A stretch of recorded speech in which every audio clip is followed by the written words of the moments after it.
नमस्कार दोस्तों, मैं हूं विजय कुमार और हमारे इस YouTube चैनल पर आप सभी का स्वागत है। आज हम आप लोगों के लिए लेकर आए हैं एमपी टेट वर्ग 3 पर्यावरण अध्ययन अध्याय 01 हमारा परिवार और हमारे मित्र। तो चैप्टर को हम क्लास को स्टार्ट करने से पहले हम आप लोग को बता दें कि क्वेश्चन किस टाइप से आते हैं और चाहे एमपी टेट हो, चाहे सी टेट हो या किसी भी टेट की आप तैयारी करें, पर्यावरण से संबंधित या साइकोलॉजी से संबंधित आपके जितने भी क्वेश्चन ज़्यादातर आते हैं समझदारी पर आते हैं। अंडरस्टैंडिंग मतलब किसी भी क्वेश्चन का आंसर आपको देने के लिए उसे समझना पड़ता है। फैक्ट्स, जितने भी फैक्ट्स से रिलेटेड क्वेश्चन बहुत ही कम पूछे जाते हैं। ये जब हम टीचर की प्रिपरेशन करते हैं, टीचर बनने की प्रिपरेशन करते हैं, तो हमें सबसे पहले हमें अपने अंदर अंडरस्टैंडिंग को डेवलप करना होगा। अगर हमने अपने अंदर अंडरस्टैंडिंग को डेवलप कर लिया है तो आप किसी भी क्वेश्चन पे राइट क्लिक कर सकते हैं, आपका क्वेश्चन रॉन्ग नहीं होगा, है ना। तो हमारी आप सभी से यही रिक्वेस्ट है कि आप किसी भी क्वेश्चन को, किसी भी कॉन्सेप्ट को या किसी भी फैक्ट को पढ़ें, उसे अंडरस्टैंडिंग के साथ पढ़ें, उसे समझते हुए पढ़ें, है ना। और अपनी रियल लाइफ से कोरिलेशन बनाते हुए पढ़ें, क्योंकि पर्यावरण, परिवार ये हम डेली एक्टिविटीज़ हैं, ये हमारी रियल लाइफ में ही है सब कुछ। इसलिए अगर हम अपनी रियल लाइफ से इनको कोरिलेशन बनाते चलेंगे तो आप कंफ्यूज नहीं होंगे। ठीक है, तो चलिए चैप्टर को स्टार्ट करते हैं। तो इसमें जैसे कि आज हम सीखेंगे कि परिवार क्या है, परिवार के कार्य क्या होते हैं और परिवार की विशेषताएं क्या है ना। तो पहला पॉइंट है हमारा, मनुष्य एक सामाजिक प्राणी है तथा परिवार उसकी प्रथम इकाई है। अगर आपसे क्वेश्चन आता है कि मनुष्य की प्रथम इकाई क्या है, तो आप बोलोगे परिवार है। मनुष्य पारिवारिक एवं सामाजिक दायित्व को परिवार से ही सीखता है ना। अगर क्वेश्चन बनता है कि मनुष्य पारिवारिक एवं सामाजिक दायित्व को कहाँ से सीखता है, तो आप लोग बताइए परिवार से सीखता है। अतः परिवार ही वह प्रथम संस्था है जिसमें मनुष्य सामूहिक रूप से रहना, संगठित जीवन, दायित्वपूर्ण जीवन आदि सीखता है ना। तो देखिए, हम सभी लोग जानते हैं, जनरली हम ये हमारी सारी रियल लाइफ की ही बातें लिखी हुई हैं इसमें, है ना। तो कोरिलेशन बनाते चलें, अंडरस्टैंडिंग करते चलें, आपको कोई कन्फ्यूजन नहीं होगी। ठीक है, तो जैसे इसमें कहा गया, इसमें क्वेश्चन बन सकता है कि परिवार की वह प्रथम संस्था, मतलब परिवार क्या है, एक प्रथम संस्था है। हम इसे सामाजिक संस्था भी कहते हैं, परिवार को क्या कहते हैं, सामाजिक संस्था भी कहते हैं। तो कन्फ्यूज मत होइएगा, अगर आपसे पूछता है तो आप सामाजिक संस्था भी परिवार को कह सकते हैं। इसका सेकेंड पॉइंट है, देखिएगा, सामाजिक अध्ययन के अनुसार ऐसा कोई परिवार नहीं है जिसमें परिवार रूपी संस्था नहीं है ना। मैकाइवर ने कहा है कि परिवार की महत्ता इतनी महत्वपूर्ण है कि एक इंसान परिवार के लिए जीवन पर्यंत परिश्रम करता है। हम भी जानते हैं, हमारे मम्मी पापा, हमारे पेरेंट्स हमारे लिए, हमारा जीवन सरल बनाने के लिए, हमें सक्सेस दिलाने के लिए जीवन पर्यंत परिश्रम करते हैं, है ना। तो इसमें कहा गया है कि सामाजिक अध्ययन के अनुसार ऐसा कोई परिवार नहीं है जिसमें परिवार रूपी संस्था ना हो, है ना।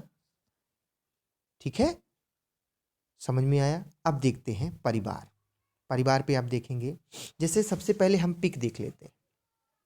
पिक, तो परिवार है क्या, सबसे पहले हम जाने परिवार है क्या। ठीक है, परिवार स्टार्ट कहाँ से होता है ना।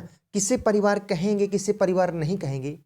ठीक है, तो देखिए इस पिक में देखेंगे कि हस्बैंड वाइफ हैं और उनके बच्चे हैं, है ना। तो हम कह रहे हैं कि यही परिवार कहलाता है जिसमें हस्बैंड वाइफ हों और उनके बच्चे हों।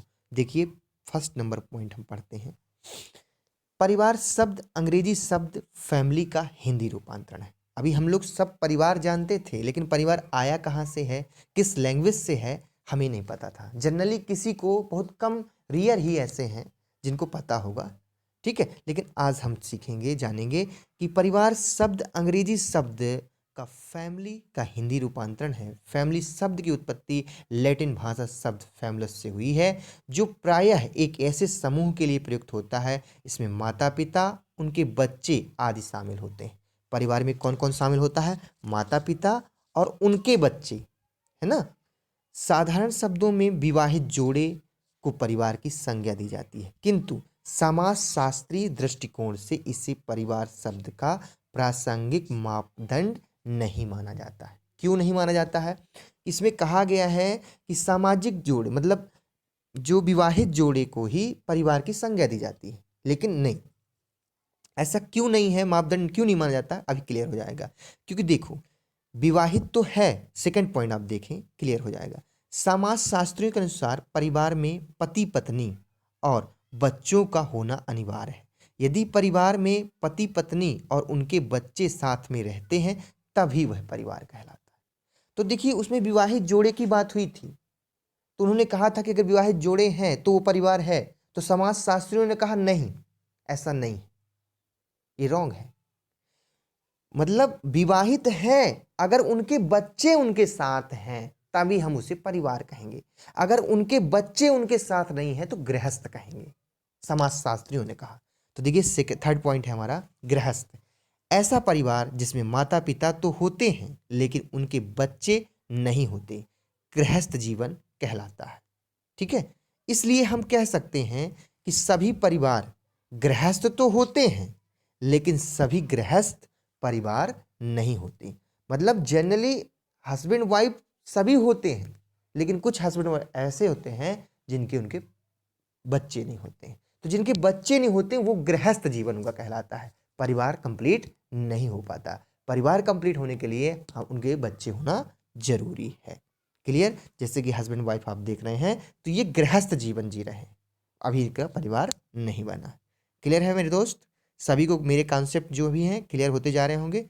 अब थर्ड नंबर देखते हैं।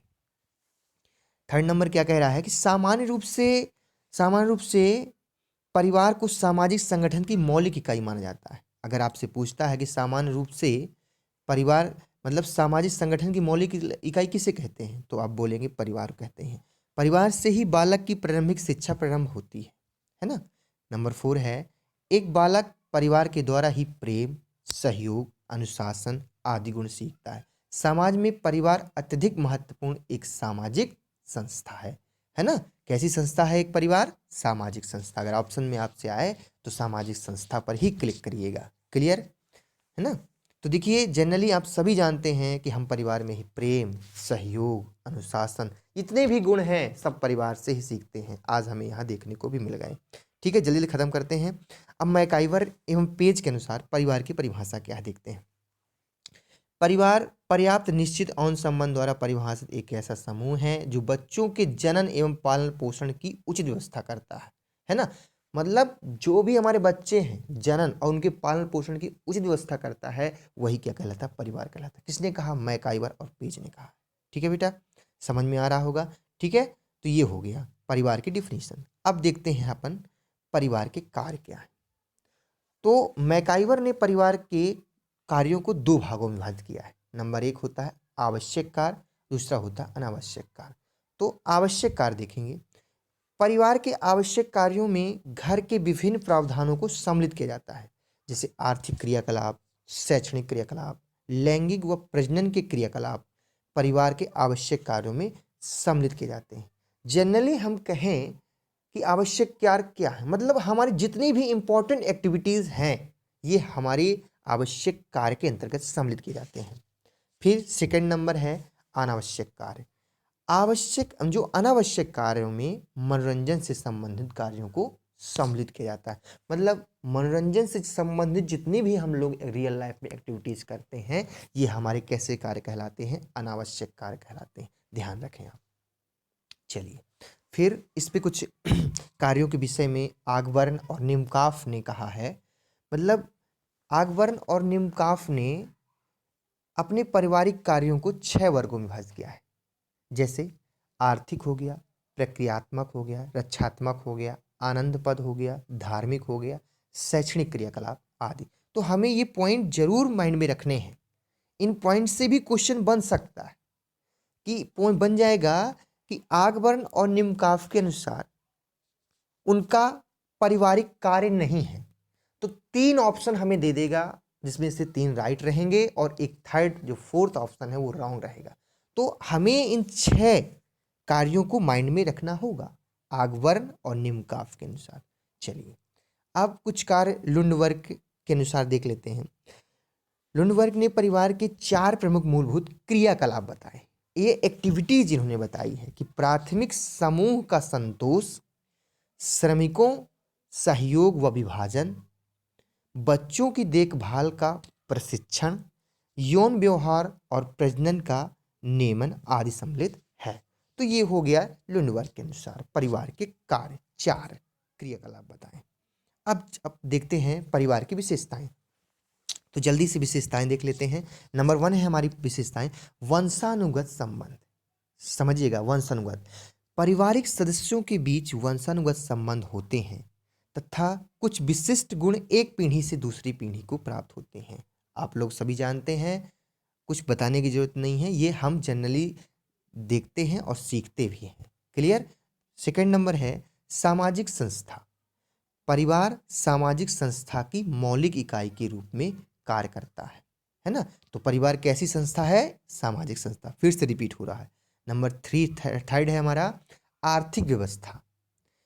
आर्थिक व्यवस्था से संबंधित आर्थिक जो हम इनकम करते हैं, आर्थिक स्थिति कहते हैं, आर्थिक स्थिति तुम्हारी सही नहीं है ना, उसकी आर्थिक स्थिति मतलब जो हमारी इनकम है, इनकम जो हमें कम होता है ज़्यादा होता है तो उसे आर्थिक स्थिति के अंतर्गत। तो इसमें लिखा है कि पारिवारिक सदस्य अपनी सभी सदस्यों की आर्थिक स्थिति को बेहतर करने के लिए प्रयास करते हैं।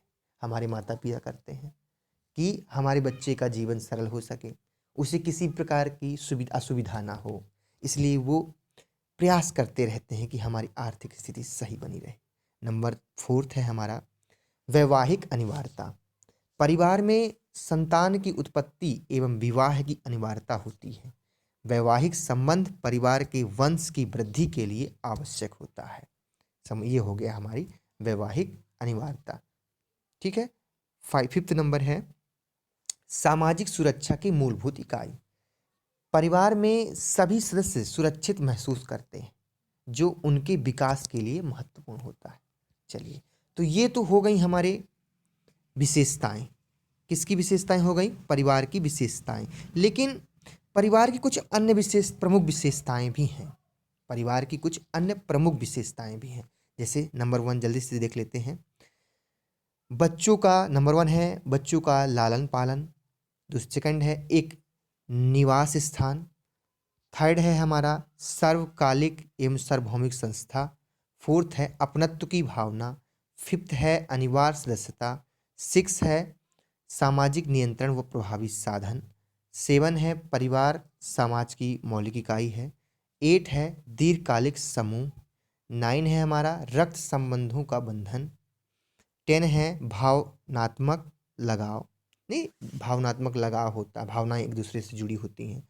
11 है सदस्यों का उत्तरदायित्व। 12 है सामाजिकरण और 13 है हमारा सीमित आकार। तो ये परिवार के अन्य प्रमुख विशेषताएं, इनको भी हमें माइंड में रखना होगा। ठीक है, इन सभी को हमको क्या करना होगा? माइंड में रखना होगा। फिर नेक्स्ट है, हम चलते हैं मजुमदार और मदान ने परिवार की 4 विशेषताएं बताई। अगर क्वेश्चन में आपसे पूछता है कि मजुमदार और मदान के अनुसार परिवार की कितनी विशेषताएं होती हैं, तो कितनी बताएंगे? 4 विशेषताएं होती हैं। नंबर 1 है संस्थागत अनाचार। सेकंड है नामकरण द्वारा वंश निर्धारण। थर्ड है आर्थिक इकाई और 4th है संयुक्त निवास आदि। तो ये हो गई हमारी परिवार की विशेषताएं। तो आज हमने परिवार जाना, परिवार के कार्य सीखे, जाने और परिवार की विशेषताएं। तो आज की क्लास हम यहीं पर समाप्त करते हैं और नेक्स्ट क्लास में हम लेकर आएंगे परिवार का वर्गीकरण। सो धन्यवाद।